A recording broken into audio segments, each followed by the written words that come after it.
Potentiel, le podcast qui t'aide et t'encourage à explorer et développer tous tes potentiels. Oser être soi avec toutes ses particularités. Voilà en quoi consiste mon travail depuis des années. Moi, c'est Elodie, diplômée en psychologie, en psychanalyse, coach, médiatrice familiale, formatrice et autrice de nombreux livres sur les atypies. Moi-même concernée, multipassionnée et au multipotentiel, j'accompagne les atypiques à trouver du sens à leur vie, tout en restant alignés avec qui ils sont. Mais encore faut-il savoir qui on est vraiment, n'est-ce pas ? C'est ainsi que je te souhaite la bienvenue ici, dans ce podcast, et que je te souhaite bien sûr une belle écoute. Bonjour à toi et bienvenue dans ce deuxième épisode du podcast. Es-tu hypersensible ?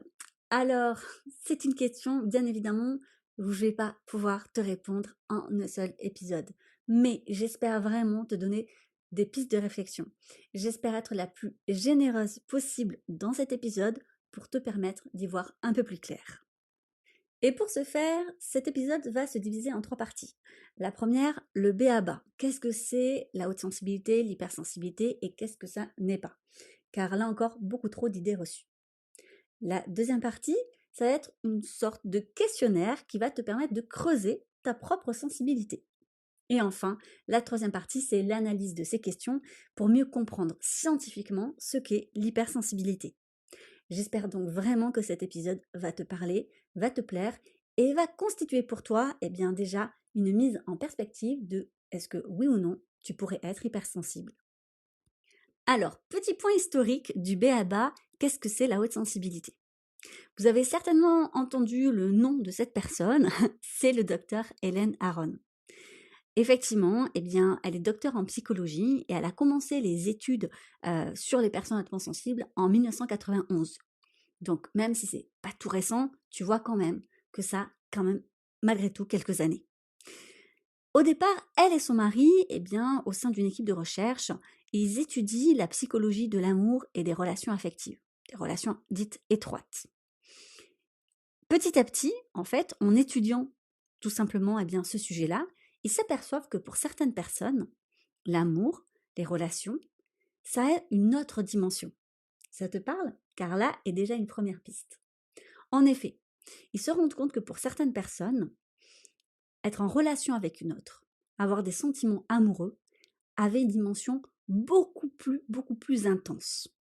Et donc, ils se sont dit, mais pourquoi ces personnes-là ont ça en commun ? Et c'est en creusant cette thématique qu'ils ont découvert la haute sensibilité. Alors, si bien sûr, ça a été les prémices de l'histoire, aujourd'hui, il y a de nombreuses autres équipes, notamment en Chine ou aux États-Unis, qui étudient énormément. Il y a beaucoup d'études scientifiques qui se multiplient dans ce domaine. Et nous commençons, je pense, tout juste à mieux comprendre ce que c'est la haute sensibilité, qui est un haut potentiel sensible, autrement appelé HPS. Et oui, c'est bien un potentiel. Donc là, il y a déjà une première idée reçue qu'il faut enlever. L'hypersensibilité n'est pas un problème. L'hypersensibilité n'est pas une maladie. L'hypersensibilité n'est pas un handicap. C'est très important de garder ça en tête. Car bien trop de personnes encore pensent qu'elles ont un problème car elles sont hypersensibles. L'hypersensibilité n'est pas et ne sera jamais une problématique de santé mentale. Donc, s'il y a une souffrance, si à un moment donné on se sent mal avec ça, c'est certainement qu'il y a autre chose derrière. Surtout, et c'est très important, et je le dis depuis des années, que ça soit sur mes réseaux sociaux ou dans mes livres, conférences ou formations, mais ne vous cachez pas derrière l'étiquette hypersensible pour expliquer un mal-être. Absolument pas. Prenez vraiment ça en considération en vous disant « je me sens mal, je vais donc consulter ». Et ce n'est pas parce que je suis hypersensible. Cependant, il est vrai qu'être hypersensible dans un monde qui prône l'hyposensibilité, c'est compliqué. Et ça peut être destructeur si on n'est pas bien accompagné, si on n'est pas dans un environnement bienveillant, si on n'a pas eu un entourage qui, au contraire, voyait ça en nous de manière positive, qui nous a plutôt encouragé à déployer ce potentiel. Et si bien sûr, à contrario, vous avez eu souvent des remarques, ou encore des remarques, en vous disant que vous êtes trop sensible, qu'on ne peut pas vous faire confiance, que vous êtes trop vulnérable, trop fragile, ou je ne sais quoi, forcément vous pensez que c'est votre sensibilité qui est le problème. Absolument pas. Et ça fait malheureusement un cercle vicieux parce que vous allez en fait vous focaliser sur la sensibilité comme quoi c'est un problème. Et du coup, eh bien, vous allez essayer de l'éradiquer. Mais en fait, l'hypersensibilité, elle est innée. C'est vraiment un potentiel inné. Et en effet, il y a entre 20 et 30% de la population qui serait hautement sensible. Alors pourquoi entre 20 et 30? Tout simplement parce que du côté des recherches américaines, on est plutôt sur du 20%, et du côté des recherches bien françaises, européennes, on est sur du 30%. Honnêtement, je n'ai pas su comprendre le pourquoi du comment. Donc là, c'est un peu le néant. Mais on pourrait dire, si on coupe la poire en deux, qu'il y a un quart de la population qui a quand même ce potentiel hautement sensible. Et c'est quand même pas rien. Sauf que, il ne faut pas confondre ce qu'on appelle l'hypersensibilité, ou autrement le haut potentiel sensible, qui lui est inné, à l'hypersensibilité traumatique, qui existe réellement.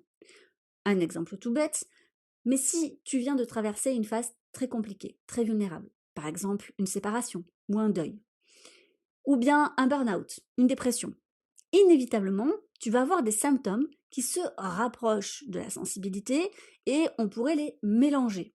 On pourrait se tromper, on pourrait se méprendre. Et un professionnel mal renseigné, eh bien, possiblement, ne verra pas la distinction entre les deux. Heureusement, il y a des professionnels qui sont formés. Parce que oui, en fait, un trauma peut amener une sorte d'hypersensibilité. Elle est contextuelle. Le problème, c'est que le trauma, eh bien, il peut intervenir dans ta vie un peu n'importe quand, et même dans l'enfance, voire très très très très tôt, et tu t'en rends même pas compte. Donc, est-ce qu'on peut avoir, eh bien, à la fois une haute sensibilité innée et une traumatique? Oui.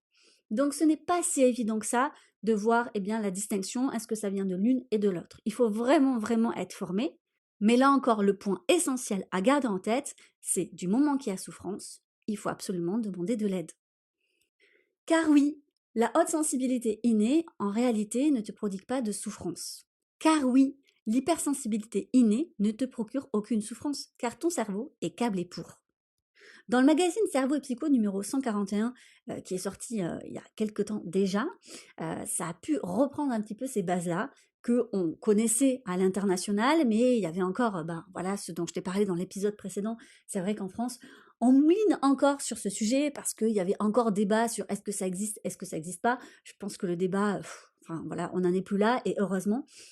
On se rend bien compte que le cerveau des hypersensibles se caractérise différemment, notamment par une plus forte activation de certaines zones cérébrales, comme le cortex préfrontal, dorsolatéral, qui est impliqué dans la planification notamment, l'insula antérieure, qui concerne les ressentis affectifs, l'amygdale, qui est quand même le pivot des émotions, ou l'aire tegmentaire ventrale centrale dans les sentiments de plaisir et de motivation.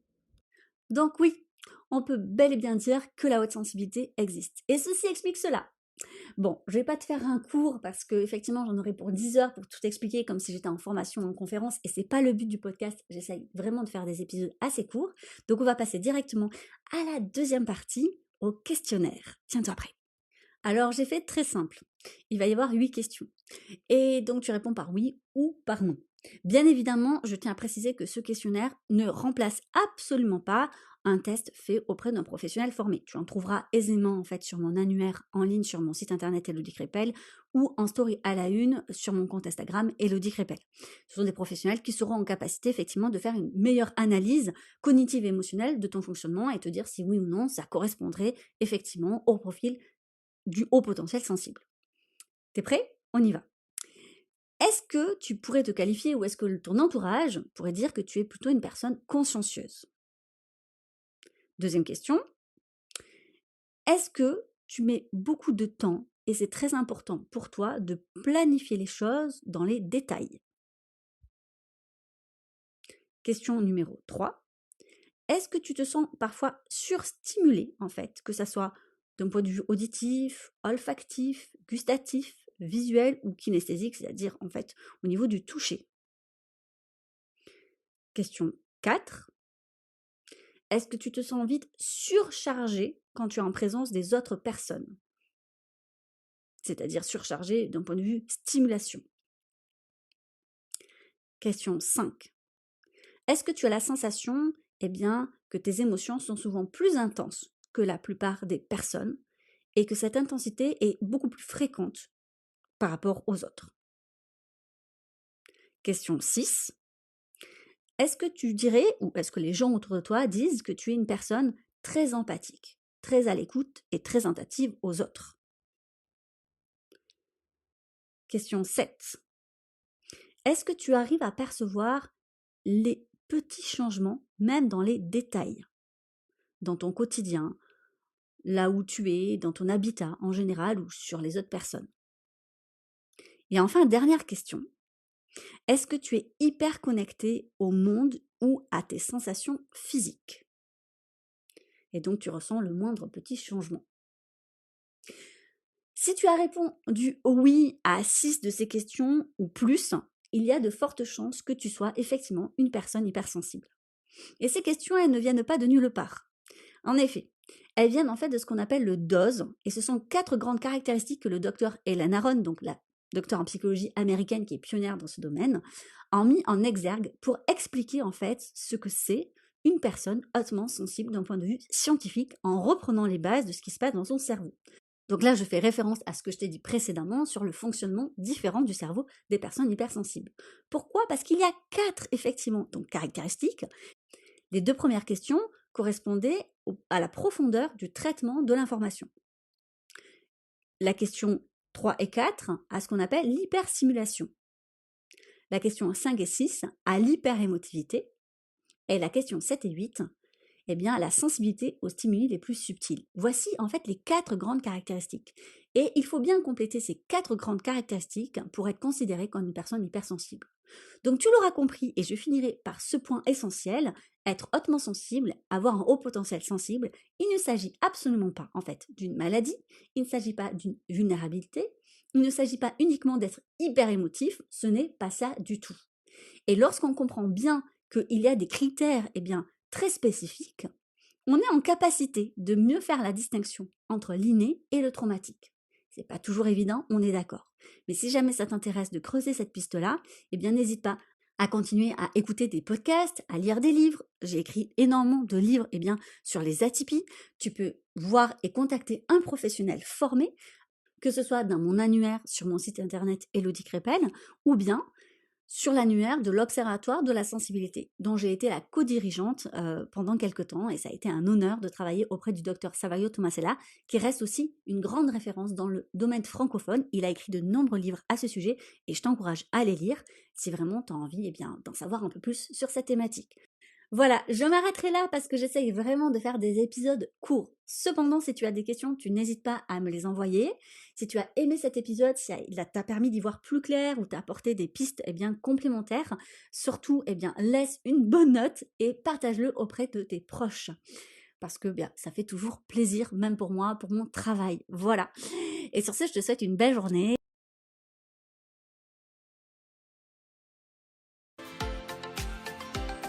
C'était le podcast Potentiel par Élodie Crépel.